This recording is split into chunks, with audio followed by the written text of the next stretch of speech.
Welcome, everyone. Thank you so much for being here. I'm going to invite us all just to close our eyes and just give yourself a moment to arrive. We've had a wonderful, busy day here at the yoga conference in San Francisco. We've had some beautiful classes. We've sat with Carlos Pomeda. We've been exploring the topic of equanimity. Such a beautiful topic.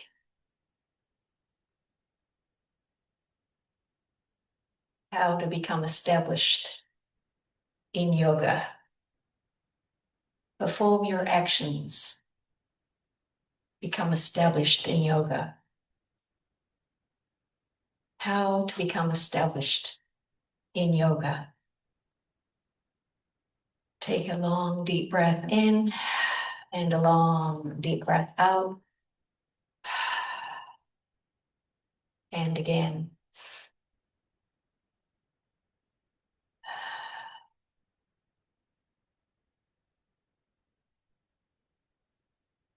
And slowly open your eyes. Welcome everyone here in the room. Welcome to our guests who are here for the panel, and welcome to our friends online. We're here at the Anusara Yoga Conference in San Francisco this last few days, and it's just been a joy. We've been discussing this topic of equanimity, which seems like a good topic in the craziness of the world we're living in, right? And so last month we had a conversation about the effects of neuroscience and what neuroscience and research is telling us about how the practices of yoga can really help our mental wellness and our physical wellness. And we had such a great discussion speaking with the neuroscientist Marjorie Willicott about the research she's been doing. And I thought this would be a wonderful conversation to have here at the conference. I think we're all having these conversations at home with our family members. We're having these conversations with our students if we're yoga teachers. How do we stay steady when we're living in this wobbly world? So I thought we'd have this beautiful conversation with my very special guests to discuss the ways in which they are working in this field and what they have discovered and the research that they've been looking at and understanding and lifetimes of their own practice together.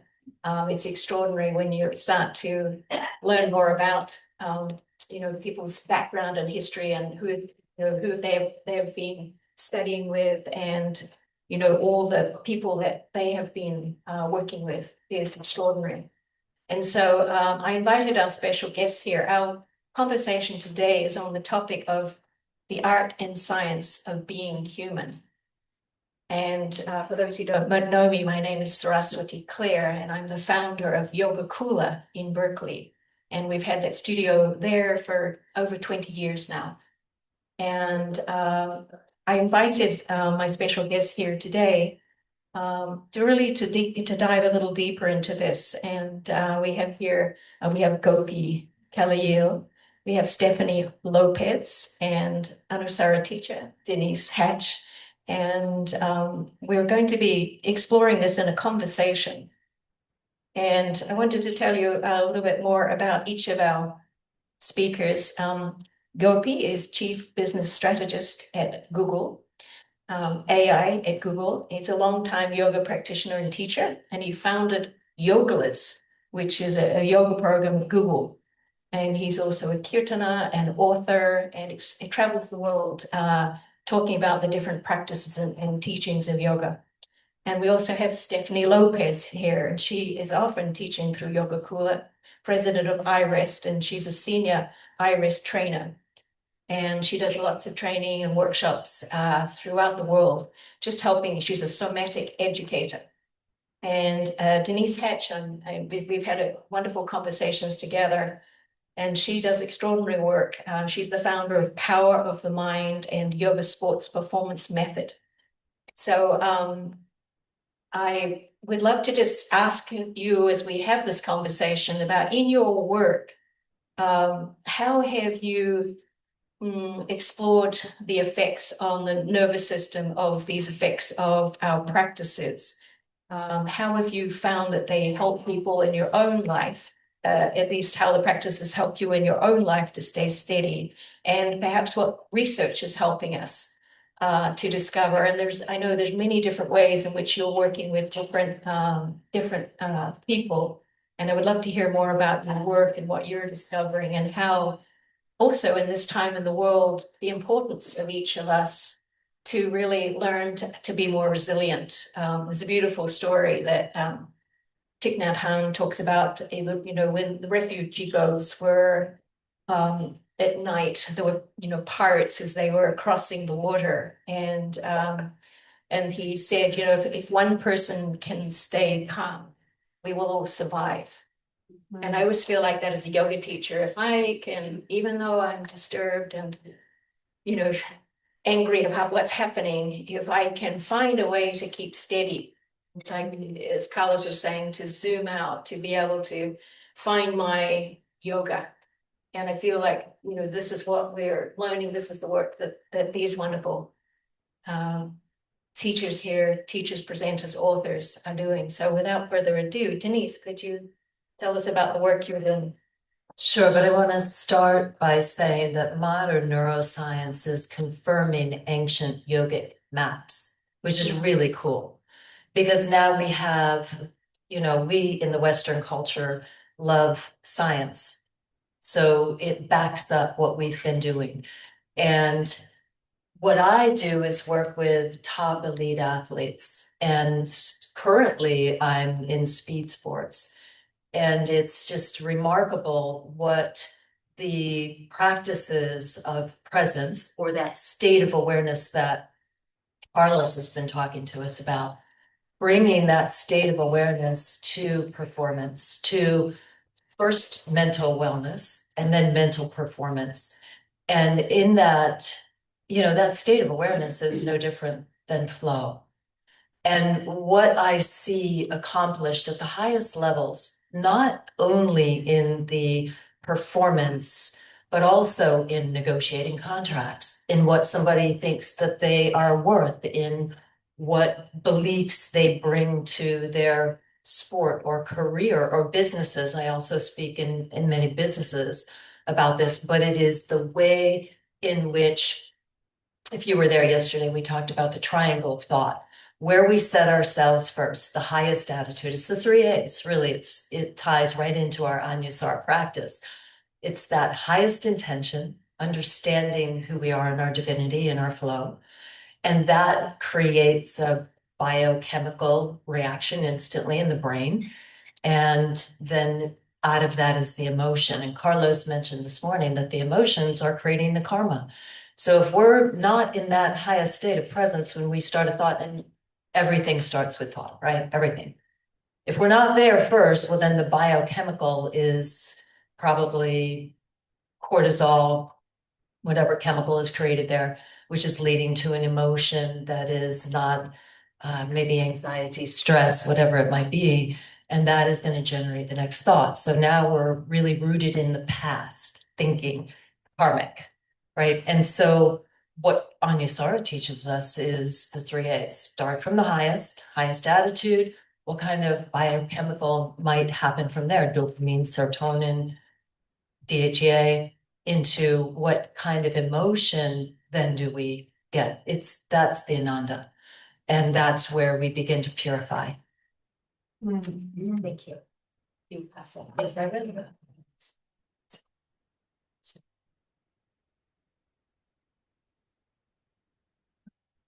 Hi, everyone. Lovely to be here. Thank you. And so similarities between our work. I might have a little bit different language, but we're speaking about the same thing. Yeah, as I'm sure we probably all are.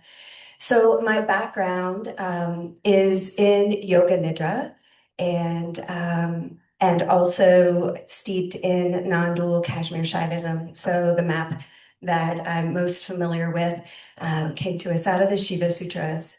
And I'm also a clinical social worker and a Gestalt trained psychotherapist. So I have that as part of my background and my work that I do with people as well.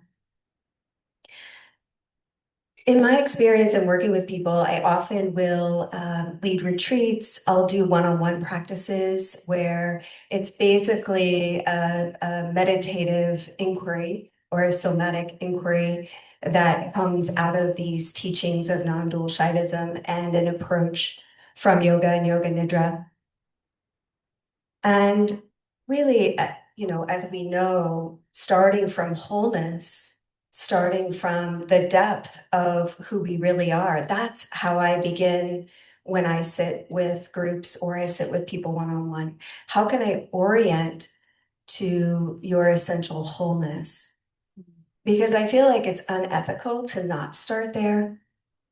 We all have conditioning. We're going to live with conditioning throughout our life.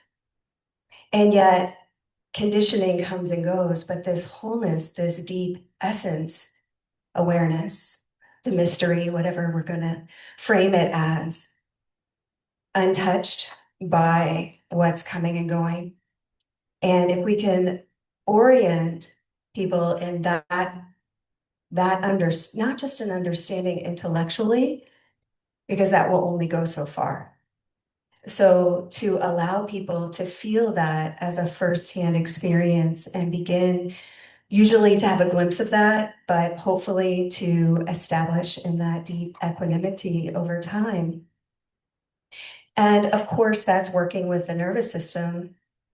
The nervous system is secondary to being established in and as this mystery.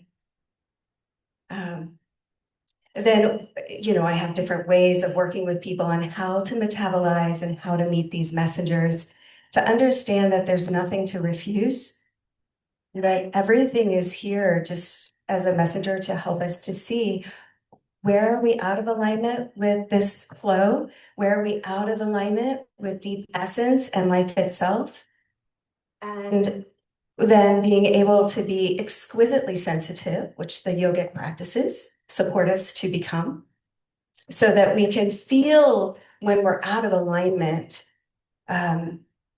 in much more subtle ways, so that we're not having to go to the extremes of anxiety, depression, although that may happen, of course, that's part of being human. But if we can become more and more sensitive to be able to track this and to see what's our deepest inner knowing, so that it's a bottom-up approach. We're not continually going to the mind that, as Denise was sharing, is, and Carlos has been sharing, is influenced by conditioning and life. But what's the deepest inner wisdom and truth, and how these practices can support someone to align with that and to recognize and to live life coming back in harmony again and again with that essence. So there's all sorts of approaches that I take to support people in doing that, but that's the heart, I think, of what I offer, and ultimately the heart of yoga. iRest in the military. Yes, Saraswati asked me to talk about iRest in the military. So Richard Miller is the creator of, not obviously Yoga Nidra, which is thousands of years old, but a particular approach. He had studied with TKV Desikachar for many, many years, with Krishnamurti, with Jean Klein, and each of his teachers recommended take these practices back to the West, make them relevant to your students and clients, make it your own. And as a clinical psychologist and the research through the years, he brought in an approach to really metabolize emotions, core beliefs, these experiences that we've had in our life through the lens of Yoga Nidra, through the lens of the koshas. And early on in 2005, there was someone who had been listening to those teachings and was invited to Walter Reed Army Medical Center in Bethesda, Maryland, to cover a class. And she had injured her back. It was an asana class, and she decided to give this Yoga Nidra a go that she had been listening to on cassette tapes. That's how long ago it was. Anyway, there was a psychiatrist in the room. They were just starting this progressive program to support our wounded warriors coming back from the Middle East that were having extreme PTSD that wasn't able to be healed through traditional means. And the psychiatrist recognized the healing capacity of this form of yoga nidra. So they brought it into that study in 2005. And all the results were remarkable. And we've been involved, they've incorporated iRest in, the various aspects of the military and the VA ever since. But back then it was just yoga nidra. And they said, we don't do yoga in the military. That's how early on it was. And they said, much less yoga nidra, whatever that is. You can't, we won't do it. We can't call it that. And Richard had this pivotal moment where he thought, well, who am I? This is a practice that's thousands of years old. I'm no one to give this a different name. But he also recognized the potential here if this was to be researched and all the people that it would affect. So that's how we came up with integrative restoration, iRest for short, which is really sweet because you're putting the ego I to rest to its natural functioning, recognizing essential wholeness. And that's how that came to be. Yeah, thank you. Beautiful. Thank you so much. Gopi, we've been in touch a few times just to talk about this conference over the last a year and a half that I've been talking about it. It was like, Gopi, you got to know about this. And then he was in Davos, and then he was in India. Then he was, I'll be back. But he seems to travel a lot. He's a busy guy. But I've known Gopi over the years. We've been in yoga conferences. We've been at Bhakti Fest. We've been together, many times. And I love hearing Gopi talk. He's got wonderful TED Talks as well, and just beautiful stories about his life in India and ways in which the practices were just integrated into family life there. And so I'd love for you to share. It's extraordinary you came and have been working at Google for how many years now? 20 years now at Google. You survived. Right. Right. Well, could you tell us about your experience of the practices and how they help with wellness and well-being and why right now in the world, how can they be so helpful with all of everything that we're complexity of what we're living in through now? Sure. Thank you, Saraswati. First of all, my deepest gratitude for Saraswati for two things.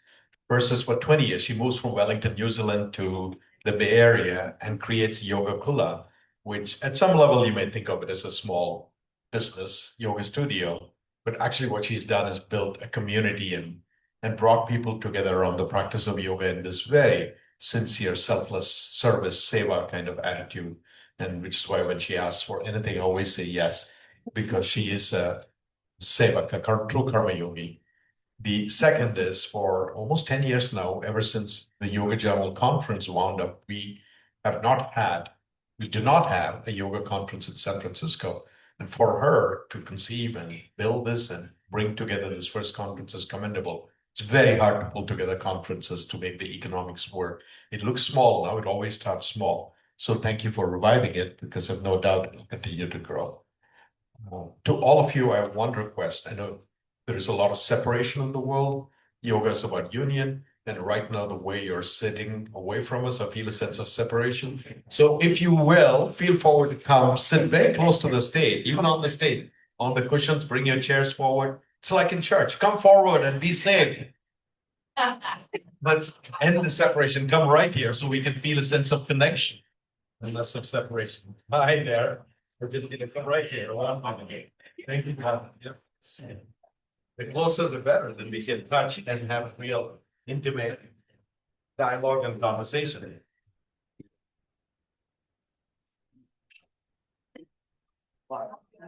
Yes, exactly.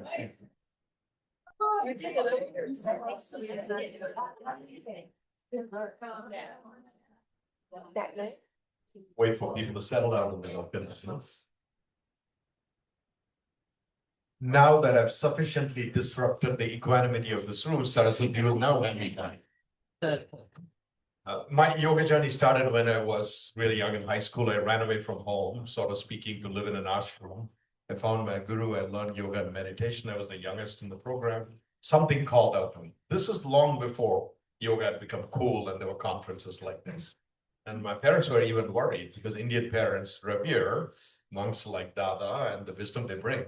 But they want their kids to get an MBA and buy a refrigerator and stay in a flat in Mumbai, not necessarily become spiritual followers. So, but there was a calling, and I learned and became a yoga teacher very, very early and started teaching. 20 years ago, I made a commitment based on the teachings that I received from traditional teachers. And at that time, it was mostly bearded men in orange. The Lululemon blonde yoginis from San Diego had yet arrived on the scene. And I say this with great love, so nobody takes offense to it. It's good that we are now a modality that welcomes everyone. But I made a commitment that for the rest of my life, I want to practice and I want to teach, and teach for free as an act of service, because the teachers who taught it to me would never, never accept any compensation. That was their attitude, that this is a wisdom and teaching that we are passing on to others. And if you receive it, one of our primary duties is to keep spreading it. So I joined the small internet company called Google 20 years ago, when it was really, really small, only about 6 billion in revenues. And just to give you a sense of scale, as of last Wednesday, this Wednesday, when the results were announced, it's now $440 billion in revenues. So it's really grown. And there's a reason I'm mentioning those numbers. But at Google, I decided to start this program called Yoglers, the yoga program for Googlers. And it started with one student in one conference from 20 years ago. It's now become the largest yoga program in the world, with 150 classes every week in every single office. And one of my colleagues, Jenny here, who's a yogler also in the room. Thank you for coming. And I teach every Monday. And I never miss a class. It's my commitment that I will be there, and I love the community being formed. And classes happen in Tokyo and Bangalore and Sydney, completely unbeknownst to me. There are all of these people doing. I also meditate regularly at Google. Every noon, Googlers pause, and they have a common shared meditation in every time zone. So noon Pacific, it's in my calendar. It's a standing appointment. I start every meeting with meditation. And if I don't have it on the agenda, my team says, "What happened with the meditation? Let's meditate first." Because it's a frenzied work atmosphere, and the cushion and the yoga mat allows that moment of grounding through your body, through your breath, through attention, through intention.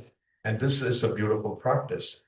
And it is, the juxtaposition is actually, the contradiction is very welcome, just like yoga practice would advise you, that we work in this most advanced tech company called Google that does so much around internet and artificial intelligence, and yet we use practices that are 600 years old that have to do with the body and breath. In fact, that's what led me to think deeply about it and write my first book.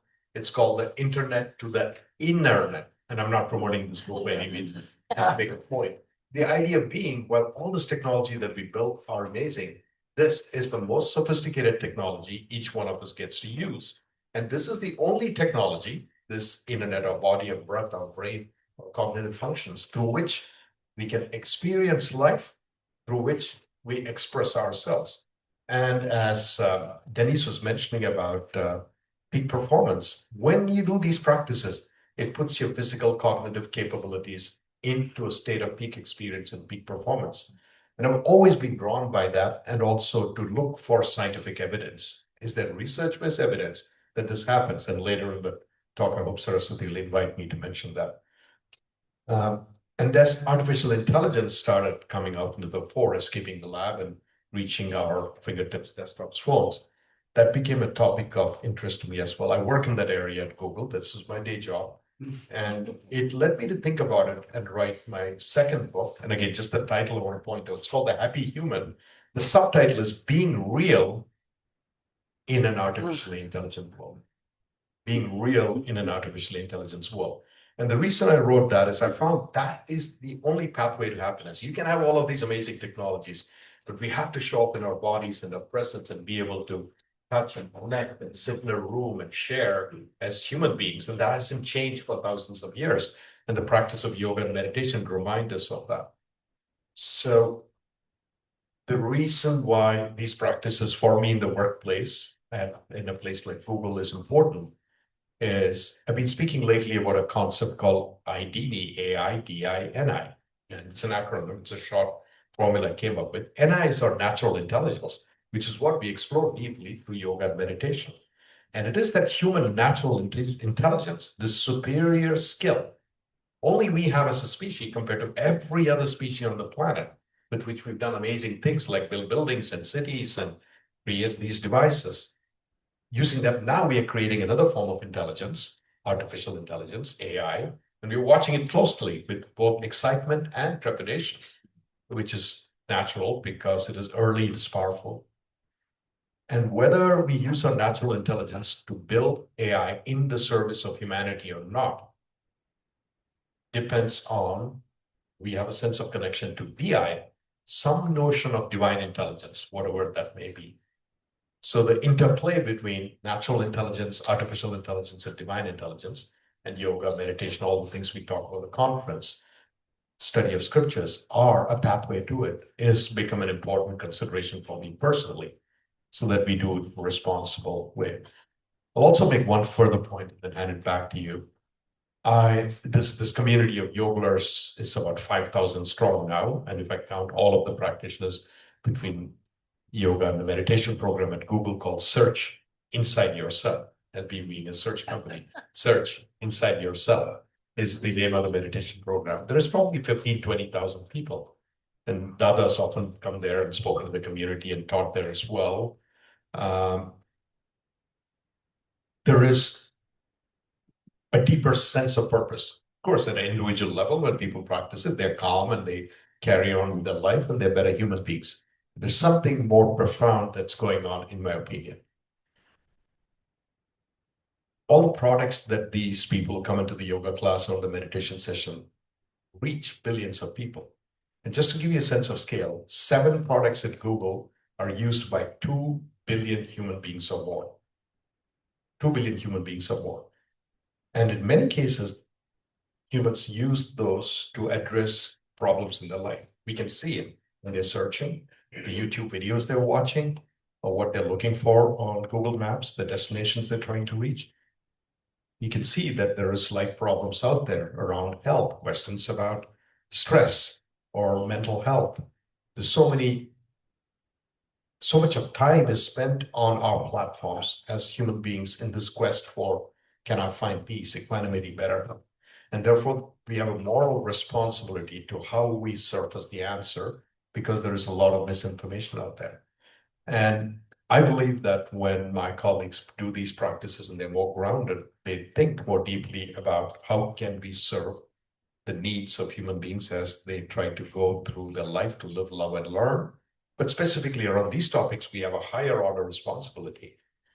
And the platforms have been great tools to spread. And I'll just give you a couple of data points just to see this could not have happened 10, 15 years ago. So many people will come to me or will come to you and say, I want to start meditating. Where do I start? And one of the most accessible talks among hundreds are John Kabat-Zinn's talk he gave at Google on mindfulness-based stress reduction.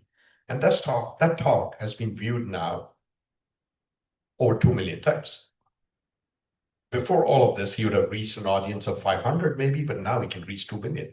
Or take the Dalai Lama, the 13th Dalai Lama. The previous 12 Dalai Lamas had never left Tibet. So the only way you could access their teachings was to be in Lhasa and listen to it in Tibetan. The 13th Dalai Lama, due to geopolitical reasons, has almost never lived in Tibet, but he's mostly in Dharamsala living as a refugee. But if you look at the access to his material, his teachings, he's got more than 15 million followers on the internet following him and his teachings. And if he can give the Kalachakra sermon at Bodh Gaya, and while we may not be able to travel, millions of people watch it online and listen to his teachings. So these surfaces allow us to scale this wisdom to populations that would not have otherwise access. My main kirtan source, I love listening to kirtan music. And I just tune into YouTube music, and there's hundreds of these artists, including Shantala, who will play today. So all of a sudden, this very esoteric practice from the Bhakti Yoga tradition is available to all of us. And Dada's TED Talk, how many views did you get, Dada? I don't know. Tens of thousands. 150,000. 150,000, yeah. Yeah, it was the biggest talk I ever gave, right? Correct, exactly, yeah, yeah. Dada gave a talk on meditation at TEDx in New York, I think, and 150,000 people have watched it. The final thing, I like to be an anarchist in this world. I think of myself as an anarchist in the yoga world. I like to take these practices to places that you may not otherwise expect. So kirtan music, the acoustic unamplified chanting of mantras, I wanted to take it to the places you would not expect. So I recorded some albums, actually entered it into the Grammys. We were in the Grammy 3 times. With now all of a sudden, kirtan music is in the Grammy as a category. But I took it to Burning Man, and I took 9 musicians from 12 musicians from 9 countries and cultures, and a group was called Burning Mantra. And last year we performed at the Burning Man temple. Every day at sunset, we would start performing. Everywhere at Burning Man, you hear techno music, and all of a sudden, people would wander to the temple to grieve the loss of someone who's passed away. And they would find us, and a pop-up kirtan would emerge. They would sit around us and start chanting. Some knew the tradition, some did not. But the sound of acoustic music produced in the same way humans had done 150,000 years, using animal skin, metal, and coming out of the throat. Practice them and would sit and chat with us and find some sense of peace at the temple where they'd come to grieve a loved one. And one of the people who saw there was a Swiss doctor, and she knows this tradition. She said, I want to bring it to the World Economic Forum at Davos. Because Davos is all about energy and power and money and a little bit of the kind of, I don't want to negative stereotype it, but there is a little bit of darkness and power, etc., in that gathering and energy. And I go there every year.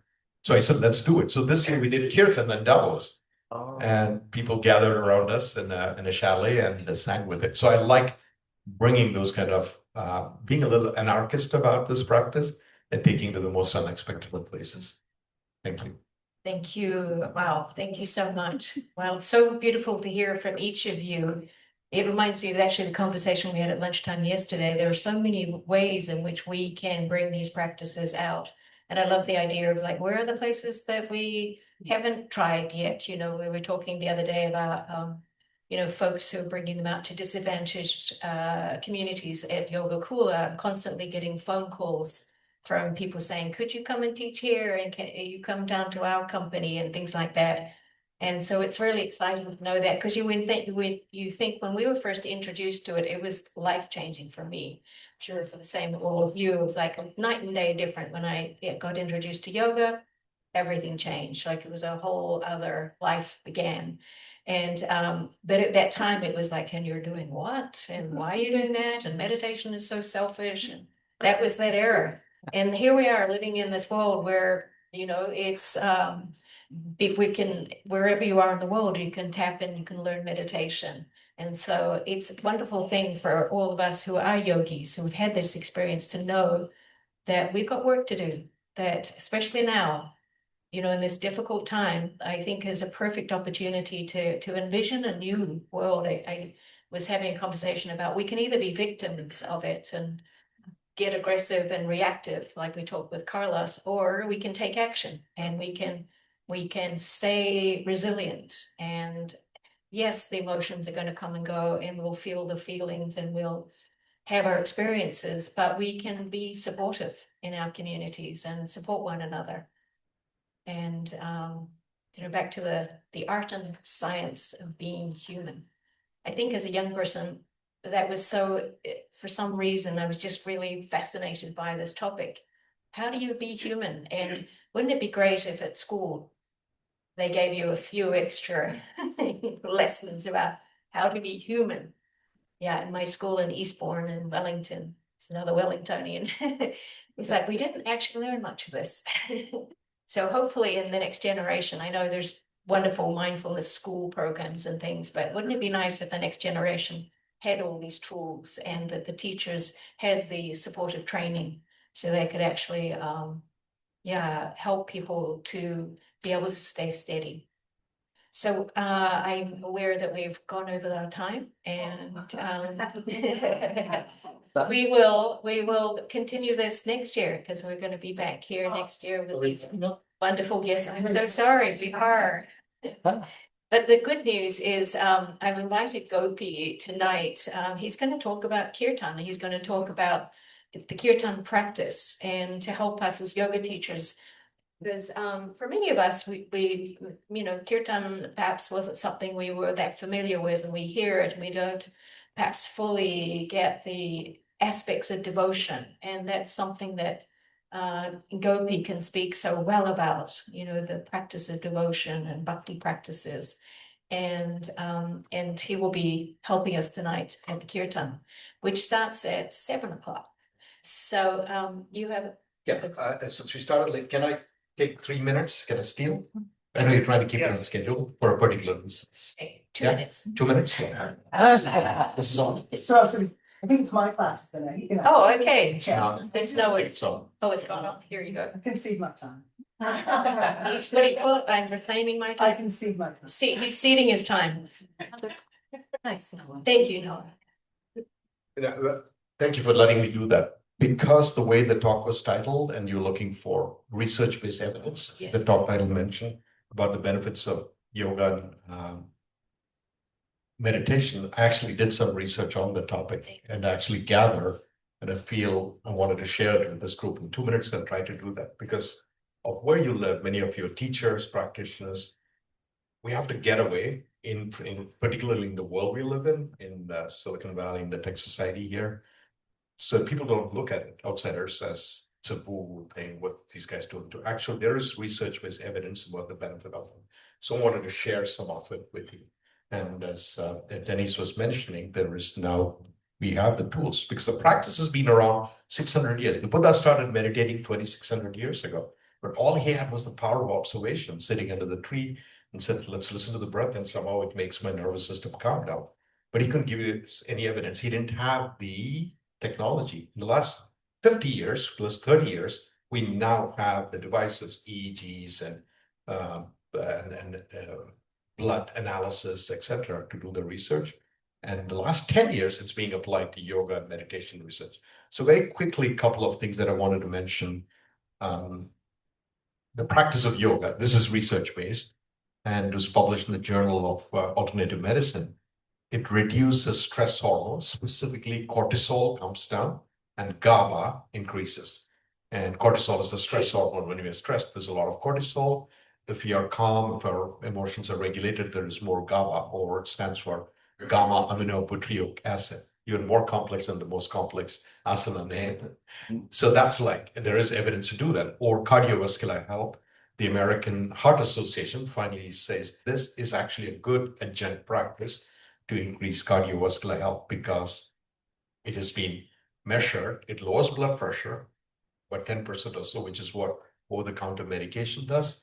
And resting heart rate becomes better and your lipid profile improves. So there's actually evidence-based using large population tests that there is a benefit.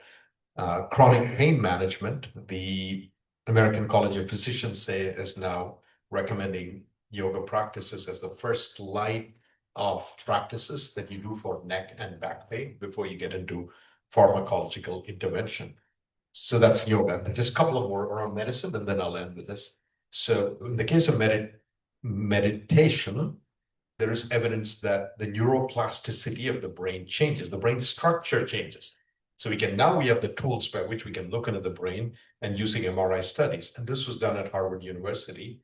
If you do 8 weeks of meditation-based stress reduction, this program that John Kabat-Zinn pioneered, and it strips it off of all of the religious, spiritual element that some people may have resistance to. It's simply a practice. They have measured 2 things: increased density of the hippocampus, the part of the brain that is associated with learning and memory. It actually grows in size, right? Higher density, and reduced density of the amygdala, which is at the base of the brain, the reptilian brain that is responsible for flight or fight response. So there's a lot more of these evidence that is now coming, and armed with it, we can be better practitioners, better teachers, and better evangelists for yoga and meditation. Thank you for the time, sir. Yeah, thank you so much. Really appreciate it.